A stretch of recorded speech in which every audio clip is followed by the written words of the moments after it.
In this lecture, you will learn the last and final way to configure the Spring Lifecycle methods, that is using annotations. To do that, let's create a new package. Right click on the interfaces package, say new package, change it from interfaces to annotations. We're going to use the Spring annotation support. Copy over the patient.java, test.java and config.xml, paste it on annotations package, close everything in Eclipse to avoid confusion, and open everything from under the annotations package, patient.java, test.java and config.xml. Go to patient.java.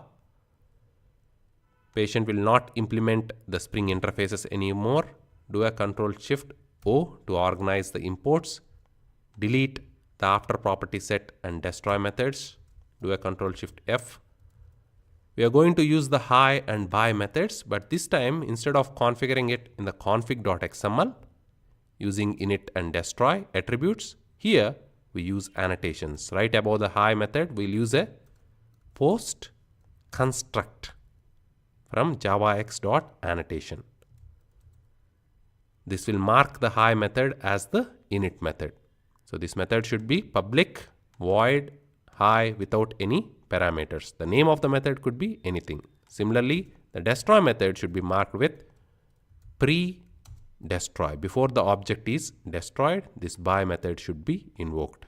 This annotation is also from javax.annotation. Go to test and you know what changes you need to do. Change the package from interfaces to annotations. Save it. Go to config.xml. Even here we need to change it from interfaces to annotations, the package name for patient. Otherwise we will see a class cast exception. Run the test, right click, run as Java application, and in the output you don't see the init and destroy methods being called. You only see that it goes inside the setters and then we use the object and display it. The reason is by default in Spring all the annotation support is disabled. We need to enable it using the configuration. There are a couple of ways to do it. We will learn one of the ways in this lecture. The first way is to enable just these two annotations, the pre-destroy and post-construct support in Spring.